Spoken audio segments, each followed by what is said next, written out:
ನಮಸ್ಕಾರ ವಾರ್ತಾ ಭಾರತೀಯ ವೀಕ್ಷಕರಿಗೆ ಈ ಸ್ಪೆಷಲ್ ಎಕ್ಸ್ಪ್ಲೈನರ್ಗೆ ಸ್ವಾಗತ. ನಾನು ಧರ್ಣೀಶ್ ಪುಕಿನ್ಕೆರೆ. ರಾಜ್ಯದಲ್ಲಿ ನಾಯಕತ್ವ ಬದಲಾವಣೆ ವಿಷಯ ಸಂಪೂರ್ಣವಾಗಿ ಮಾಯ ಆಗಿಲ್ಲ, ಇನ್ನೂ ಜೀವಂತವಾಗಿದೆ. ಆಗಾಗ ಚರ್ಚೆ ಆಗ್ತಿದೆ. ಆ ಚರ್ಚೆ ನಡುವೆನೇ ಮುಖ್ಯಮಂತ್ರಿ ಸಿದ್ದರಾಮಯ್ಯ ಜಾತಿಯ ಅಸ್ತ್ರ ಪ್ರಯೋಗ ಮಾಡಿದ್ದಾರೆ. ಅವರು ಯಾವ ಕಾರಣಕ್ಕೋಸ್ಕರ ಈ ರೀತಿ ಜಾತಿಯ ಅಸ್ತ್ರ ಪ್ರಯೋಗವನ್ನು ಮಾಡಿದರು, ಏನು ಉದ್ದೇಶ, ಏನು ಹೇಳಿದ್ದಾರೆ, ಯಾರಿಗೆ ಅಪ್ಲೈ ಆಗುತ್ತೆ ಅನ್ನೋದ್ರ ಬಗ್ಗೆ ಹೇಳ್ತೀನಿ. ಅದಕ್ಕೂ ಮೊದಲು ನಾನು ನಿಮಗೆ ರಿಕ್ವೆಸ್ಟ್ ಮಾಡ್ತೀನಿ, ನೀವು ಇನ್ನೂ ವಾರ್ತಾ ಭಾರತಿಯನ್ನು ಸಬ್ಸ್ಕ್ರೈಬ್ ಮಾಡಿಲ್ಲ ಅಂದರೆ ದಯವಿಟ್ಟು ಸಬ್ಸ್ಕ್ರೈಬ್ ಮಾಡಿ, ಲೈಕ್ ಮಾಡಿ, ಶೇರ್ ಮಾಡಿ, ಬೆಲ್ ಬಟನನ್ನು ಪ್ರೆಸ್ ಮಾಡಿ. ವೀಕ್ಷಕರೇ, ಮುಖ್ಯಮಂತ್ರಿ ಸಿದ್ದರಾಮಯ್ಯ ಅವರು ಮೊನ್ನೆ ಸಾಮಾಜಿಕ ನ್ಯಾಯದ ದಿನದ ಅಂಗವಾಗಿ ಒಂದು ಪತ್ರಿಕೆಗೆ ಲೇಖನವನ್ನು ಬರೆದರು. ಆ ಲೇಖನದ ಅಂಶಗಳನ್ನು ಇಟ್ಕೊಂಡು ಸಾಮಾಜಿಕ ಜಾಲತಾಣಗಳಲ್ಲಿ ಅವರ ಸೋಷಿಯಲ್ ಮೀಡಿಯಾ ಟೀಮ್ ಟ್ವೀಟ್ಗಳನ್ನು ಮಾಡಿತು, ಪೋಸ್ಟ್ಗಳನ್ನು ಹಾಕ್ತು. ಆ ಪೋಸ್ಟ್ಗಳಲ್ಲಿ ಸಿದ್ದರಾಮಯ್ಯ ಏನು ಹೇಳಿದ್ದಾರೆ ಅಂದರೆ, ಮತ್ತು ಆ ಲೇಖನದಲ್ಲಿ ಏನು ಹೇಳಿದ್ದಾರೆ ಅಂದರೆ, ನನ್ನ ವಿರುದ್ಧ ನಡೀತಿರುವಂತಹ ಟೀಕೆಗಳಿಗೆ ಜಾತಿ ಕೂಡ ಒಂದು ಕಾರಣ. ನಾನು ಬಡವರ ಪರವಾಗಿ, ಶೋಷಿತರ ಪರವಾಗಿ, ದುರ್ಬಲ ಪರವಾಗಿ ಇರ್ತೀನಿ ಅನ್ನುವ ಕಾರಣಕ್ಕೋಸ್ಕರ ನನ್ನ ಮೇಲೆ ಟೀಕೆಯನ್ನು ಮಾಡಲಾಗ್ತಿದೆ. ರಾಜಕೀಯವಾಗಿ ನನ್ನನ್ನು ಮುಗಿಸ್ಬಿಟ್ರೆ ಅವರ ಹಾದಿ ಸುಗಮ ಎನ್ನುವ ಕಾರಣಕ್ಕೋಸ್ಕರ ನನ್ನ ಮೇಲೆ ದಾಳಿಗಳಾಗ್ತಿದ್ದಾವೆ ಅನ್ನುವಂಥ ಮಾತುಗಳನ್ನು ಹೇಳಿದ್ದಾರೆ.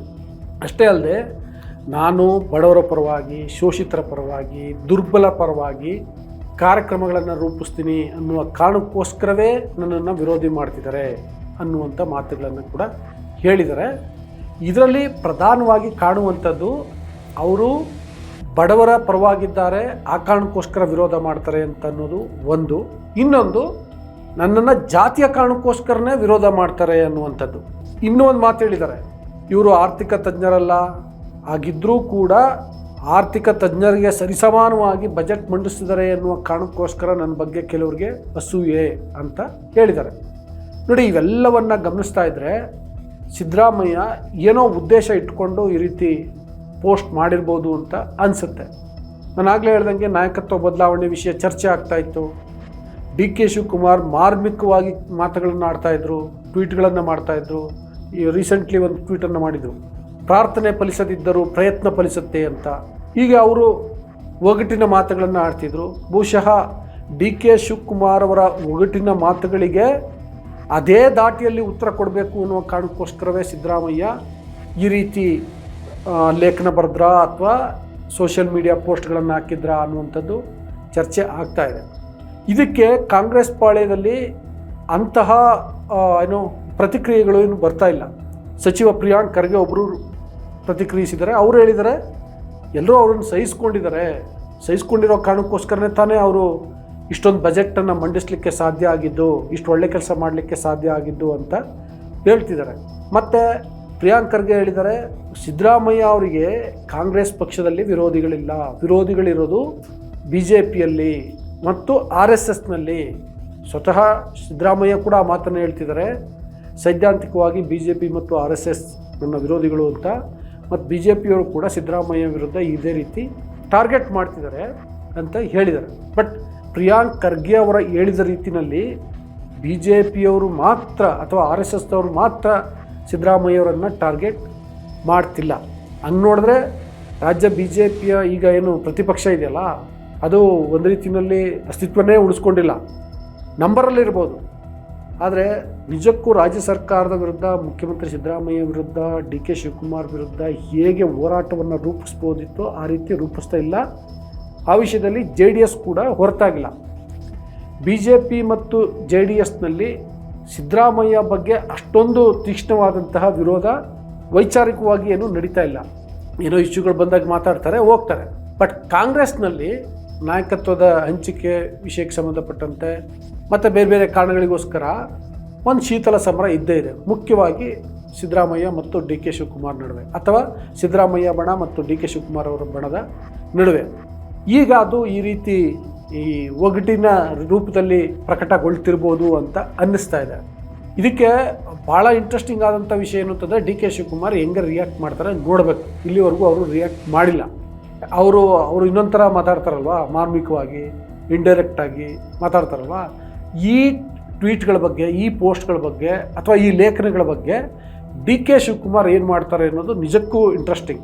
ಅವ್ರು ಯಾವಾಗ ಮಾತಾಡ್ತಾರೋ ನೋಡಬೇಕು. ಇವತ್ತು ಮಾತಾಡ್ತಿದ್ರು ಡೆಫಿನೆಟ್ಲಿ ಮೀಡಿಯಾದವರು ಬಿಡಲ್ಲ, ಅವರೂ ಬಿಡಲ್ಲ, ಅವ್ರ ತಂಡದವರು ಬಿಡಲ್ಲ. ಹೆಂಗಾದರೂ ಸರಿ ರಿಯಾಕ್ಟ್ ಮಾಡ್ತಾರೆ. ಹೇಗೆ ರಿಯಾಕ್ಟ್ ಮಾಡ್ತಾರೆ ನೋಡಬೇಕು. ಆಗ ಇದು ಈ ಚರ್ಚೆ ಅಥವಾ ಈ ಟ್ವೀಟ್ ವಾರ್ ಅಥವಾ ಈ ಮುಸುಕಿನ ಗುದ್ದಾಟ ಇನ್ನೊಂದು ಹಂತಕ್ಕೆ ಹೋಗ್ಬೋದು. ಅವ್ರೇನೂ ರಿಯಾಕ್ಟ್ ಮಾಡದೇ ಇದ್ದರೆ, ಮಾಡಿದರೂ ಸರಿಯಾಗಿ ಮಾಡದೇ ಇದ್ದರೆ ನಿಂತ್ಕೊಳ್ಳಬಹುದು. ಮತ್ತು ಸಿದ್ದರಾಮಯ್ಯ ಅವರೇನಾದರೂ ಬೇರೆ ಉದ್ದೇಶವನ್ನು ಇಟ್ಕೊಂಡು ಇದೇ ರೀತಿಯ ಮಾತುಗಳನ್ನು ಮುಂದುವರಿಸಿದ್ರೆ, ಯಾಕೆಂದರೆ ಅವ್ರಿಗೂ ಬೇರೆ ಬೇರೆ ರೀತಿ ಫೀಡ್ಬ್ಯಾಕ್ ಇರ್ತದಲ್ಲ, ಇಲ್ಲ ಡಿ ಕೆ ಶಿವಕುಮಾರ್ ಅವರ ಪಾಳ್ಯಕ್ಕೆ ಏನೋ ಸಂದೇಶವನ್ನು ಕಳಿಸ್ಬೇಕು, ಹೈಕಮಾಂಡ್ಗೆ ಏನೋ ಸಂದೇಶವನ್ನು ಕಳಿಸ್ಬೇಕು ಅನ್ನುವಂಥ ಉದ್ದೇಶ ಇದ್ದರೆ ಅವರು ಕೂಡ ಬೇರೆ ರೀತಿ ಟ್ವೀಟ್ಗಳನ್ನ ಮಾಡ್ಬೋದು ಮುಂದಕ್ಕೆ, ಗೊತ್ತಿಲ್ಲ. ಆದರೆ ಈಗ ಆಗ್ತಿರುವಂತಹ ಈ ಪೋಸ್ಟ್ನ ಸಂಚಲನ ಕಾಂಗ್ರೆಸ್ನಲ್ಲಿ ಒಳಗೊಳಗೆ ಏನೋ ನಡೀತಾ ಇದೆ. ಹಿಂದೆ ಆಗಿತ್ತು ಒಂದು ಸಲ ಈ ವರ್ಲ್ಡ್ ವಾರ್, ಅದಕ್ಕೆ ಸಂಬಂಧಪಟ್ಟಂತೆ ಮೊದಲು ಡಿ ಕೆ ಶಿವಕುಮಾರ್ ಏನೋ ಒಂದು ಟ್ವೀಟ್ ಮಾಡಿದರು, ಆಮೇಲೆ ಸಿದ್ದರಾಮಯ್ಯ ಟ್ವೀಟ್ ಮಾಡಿದರು, ದೊಡ್ಡ ಮಟ್ಟದಲ್ಲಿ ಚರ್ಚೆ ಆಯಿತು. ಕಡೆಗೆ ಕಾಂಗ್ರೆಸ್ ಹೈಕಮಾಂಡ್ ಇಂಟರ್ವ್ಯೂನ ಆಯಿತು. ಸುರ್ಜೇವಾಲಾ ಖುದ್ದಾಗಿ ಫೋನ್ ಮಾಡಿ ಆ ಟ್ವೀಟ್ಗಳನ್ನ ಡಿಲೀಟ್ ಮಾಡಿ ಅಂತ ಕೇಳಿದರು. ಇಬ್ಬರು ಕೂಡ ಡಿಲೀಟ್ ಮಾಡಲಿಲ್ಲ. ಆದರೆ ಸ್ವಲ್ಪ ಚರ್ಚೆ ಆಯಿತು.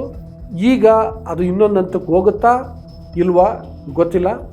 ಬಟ್ ಇಬ್ಬರೂ ಕೂಡ ಏನಾದರೂ ಇದೇ ರೀತಿಯ ಟ್ವೀಟ್ ವಾರನ್ನು ಮುಂದುವರಿಸಿದ್ರೆ ಆಗಂತೂ ಭಾಳ ಸ್ಪಷ್ಟವಾಗಿ ಗೊತ್ತಾಗುತ್ತೆ ಇದು ಈ ಕುರ್ಚಿ ಕಿತ್ತಾಟಕ್ಕೆ ಸಂಬಂಧಪಟ್ಟಿದ್ದು ಅಂತ. ಸೊ ವಿಡಿಯೋ ಇಷ್ಟ ಆದರೆ ವಾರ್ತಾಭಾರತಿಯನ್ನು ಲೈಕ್ ಮಾಡಿ, ಶೇರ್ ಮಾಡಿ, ಬೆಲ್ ಬಟನನ್ನು ಪ್ರೆಸ್ ಮಾಡಿ, ಹಾಗೆ ಸಬ್ಸ್ಕ್ರೈಬ್ ಮಾಡಿ ಮತ್ತು ನಿಮ್ಮ ಅಭಿಪ್ರಾಯ ಏನು ಅನ್ನೋದನ್ನು ಕಾಮೆಂಟ್ ಬಾಕ್ಸಲ್ಲಿ ತಿಳಿಸಿ. Thank you. ನಮ್ಮ ಕಾರ್ಯಕ್ರಮಗಳನ್ನು ನೀವು ನೋಡ್ತಾ ಇದ್ರೆ ನಮ್ಮ ಚಾನೆಲ್ ಅನ್ನ ಸಬ್ಸ್ಕ್ರೈಬ್ ಮಾಡಿ, ಪಕ್ಕದ ಬೆಲ್ ಐಕಾನ್ ಒತ್ತಿ ನಮ್ಮನ್ನ ಬೆಂಬಲಿಸಿ. ಹಾಗೆ ನಮ್ಮ ಕಾರ್ಯಕ್ರಮಗಳನ್ನ ಲೈಕ್ ಮಾಡಿ, ಕಮೆಂಟ್ ಮಾಡಿ, ಅದನ್ನ ಬೇರೆಯವರಿಗೂ ವಾಟ್ಸ್ಆಪ್ ಮೂಲಕ ಶೇರ್ ಮಾಡಿ. ನೀವು ಹೀಗೆ ಮಾಡಿದಾಗ ನಮ್ಮ ಚಾನೆಲ್ ಮತ್ತಷ್ಟು ಜನರಿಗೆ ತಲುಪಲು ನೀವು ನಮ್ಮೊಂದಿಗೆ ಸಹಕರಿಸಿದ ಹಾಗಾಗುತ್ತೆ. ಇದು ನೀವು ಯಾವುದೇ ಖರ್ಚಿಲ್ಲದೆ ಕೆಲವೇ ಸೆಕೆಂಡುಗಳಲ್ಲಿ ನೀಡಬಹುದಾದ ಸಹಕಾರ. ಧನ್ಯವಾದಗಳು.